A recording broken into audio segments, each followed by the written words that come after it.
Bumaba sa 1.4% ang inflation rate sa Central Luzon nitong June 2025 mula sa 1.6 noong buwan ng Mayo batay sa pinakabagong tala na inalabas ng Philippine Statistics Authority o PSA sa kanilang press conference itong Biyernes, July 11.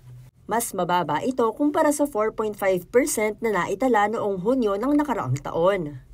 Ang inflation rate ay isang mahalagang pamantayan para malaman kung paano nagbabago ang presyo ng mga bilihin at serbisyo sa bansa. Nagsisilbi rin itong batayan kung lumalakas o humihina ang ekonomiya ng isang rehiyon.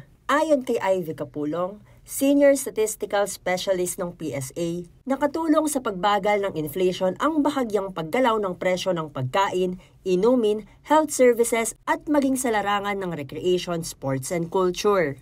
Kabilang sa mga lalawigang nakapagtala ng mababang inflation ay ang Angeles City na may 2.3%, Aurora na nasa 2.0%, Pampanga na may 1.7%, Nueva Ecija na nasa 0.2% at Bataan na may 0%.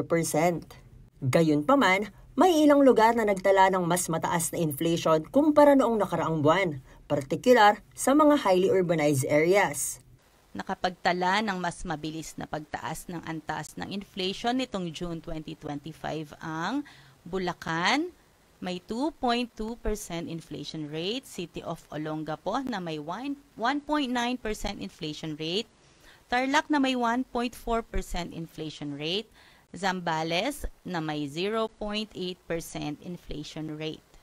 Patunay raw ito na bagamat bumababa ang kabuang inflation sa Central Luzon, kailangan pa rin ng masusing pagbabantay sa mga lalawigang patuloy ang pagtaas ng presyo upang matiyak ang balanseng ekonomiya sa buong rehiyon. MC Galang, CLTV 36 News.